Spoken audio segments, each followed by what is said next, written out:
From MTN News, this is Montana This Morning.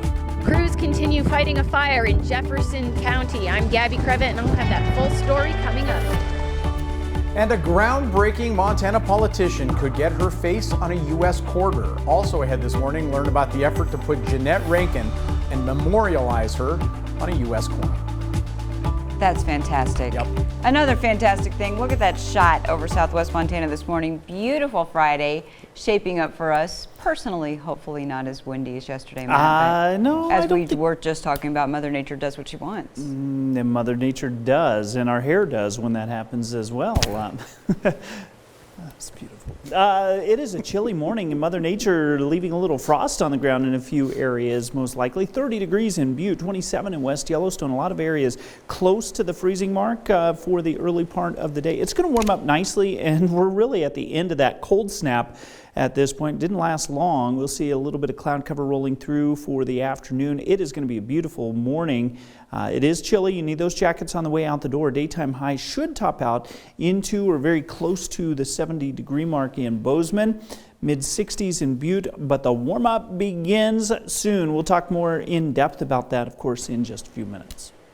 Thank you, Matt. Well, as of last night, the Willow Creek fire is holding at 500 acres. Yeah, there are 136 people from many different agencies working on that blaze. And the latest report says the fire is about 10% contained. MTN's Gabby Crevitt was on the scene yesterday and has an update from the Department of Natural Resources and Conservation. It's a windy afternoon here in Jefferson County, and a spokesperson with the DNRC says that these windy days, these dry, windy gusts, can make the fire more difficult to control. So they'll be watching the wind, watching the weather this afternoon into the evening. With the winds moving north, fire resources are working and watching and keeping an eye on the northern part of the fire today. The Willow Creek fire, located off of Highway 2 past the Lewis and Clark Caverns, was reported to Dillon Dispatch on Wednesday afternoon. The Jefferson County Sheriff's Office is investigating the cause of the fire, and the DNRC reports there have been no injuries or structure damage due to the wildland fire. But erratic winds and afternoon thunderstorms will keep responders on their toes. Right now, the biggest concern is firefighter safety and through this weather. As you can see, it's very windy, and so they're going to be very diligent on safety this afternoon and holding the fire where it is in place. The Incident Information System reports the fire is burning on grass, brush, and timber, and at one point threatened a small subdivision. No evacuations were ordered, but residents from the small neighborhood were put on notice. The area behind me is the grassy area that burned hot and fast and quickly yesterday, and then it quickly moved into the steep, rugged terrain that also includes brush and timber. And so that area is a little bit more challenging. It holds heat longer, and that's where the air resources helped out as engines couldn't access that area. Local, state, and federal firefighters are bracing themselves for the start of the fire season. And the DNRC notes the beginning of June is a little earlier than usual. This is one of our first fires that we've had that has not been contained during initial attack. And so it's going to be a pretty interesting summer and see how things unfold. Reporting in Jefferson County, Gabby Crevitt, MTN News. 6:33 now. You might not realize this, but today, Friday, June 11th, is the birth date of Jeanette Rankin. The foundation that bears her name says it's a great day to memorialize her on money as a part of a new campaign by the U.S. Mint. MTN's Tim McGonigal has the story. They are going to put 20 different women on the quarter, and the opportunity to shine a light on the incredible things that Jeanette Rankin did during her life and that are still so relevant today is just an incredible opportunity. The Mint has already announced poet Maya Angelou and astronaut Sally Ride as honorees in the American Women Quarters program. The Jeanette Rankin Foundation hopes the groundbreaking Montana member of Congress will join them. Rankin, who infamously voted against entry into both world wars, served 2 terms in the House in 1917 and 1941. She was the only female member of Congress when she voted for the 19th Amendment in 1920, granting women the right to vote. Sturck says Rankin's principles still resonate today. Which is education and labor and women's rights and women and children's rights. So I think it's just really important to keep her, to shine a light on what she did. While she's synonymous with Montana history, Rankin spent much of her life in Athens, Georgia. Rankin was dedicated to helping women workers achieve success, which helped lead to the development of her foundation. Well, we give scholarships to low-income women over the age of 35 for post-secondary education. And we're a national foundation. We've got scholars in all 50 states.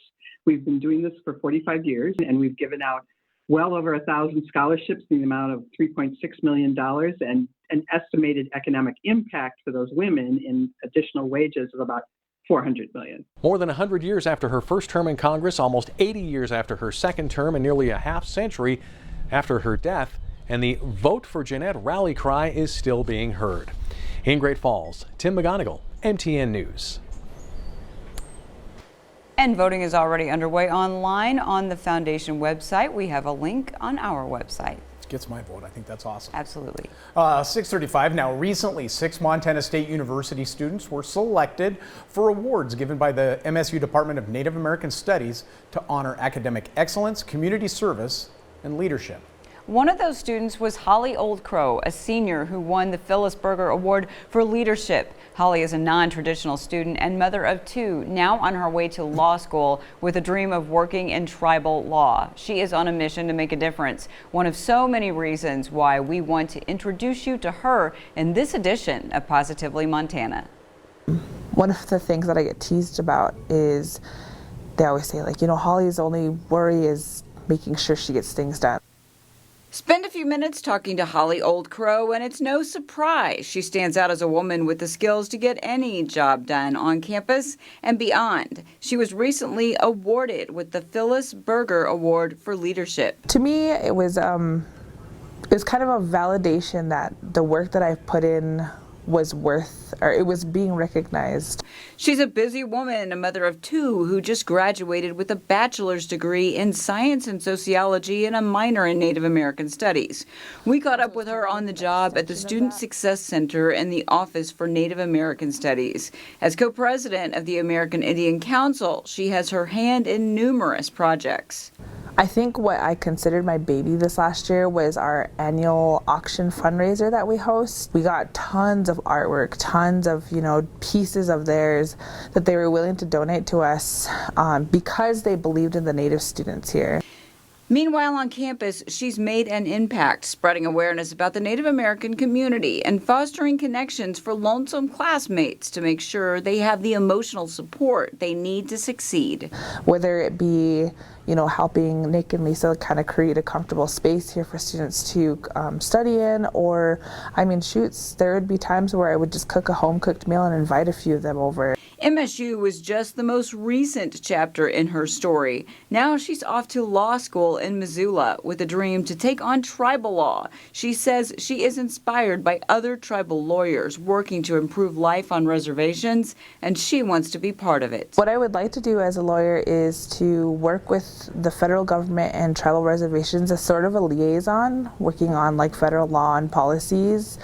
I'd hope to kind of strengthen that relationship between both governments in a more positive way. As a mother, Holly says her 2 children were big motivators. They are her why.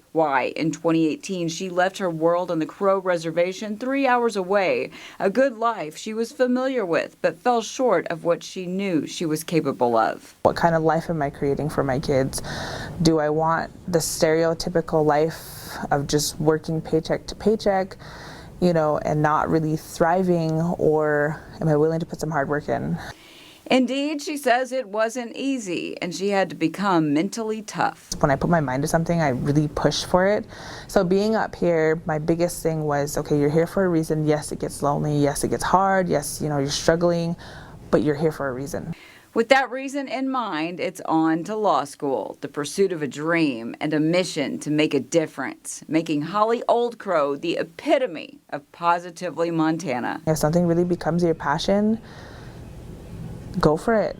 In Bozeman, Holly Brantley, MTN News. Now, Holly says her family's background in law enforcement and the military and jobs as a dispatcher helped fuel her passion for law. 5 other students were honored by the Department of Native American Studies as well. They all have amazing stories. Watch for those also on the days to come right here on MTN News. Good stuff. She's amazing. She's going to go far. Good luck, Holly. You got No this, question. girl. No question. Here's a look at what else is coming up on Montana This Morning. The Westminster Dog Show is back. I'm Elise Preston with the new breeds and the new look of this year's show. Good morning. Ahead on CBS This Morning, the latest from the G7 summit in England, plus how the battle over whether cruise ship passengers must be vaccinated is causing confusion as the industry looks to resume voyages from U.S. ports. Also meet a group of Good Samaritans with mixed martial arts skills, helping a Jewish community feel safe with anti-Semitic incidents on the rise. And James Corden talks with us about the new Peter Rabbit sequel and his plans to bring back live audience to the Late Late Show. All coming up when we see you at 7.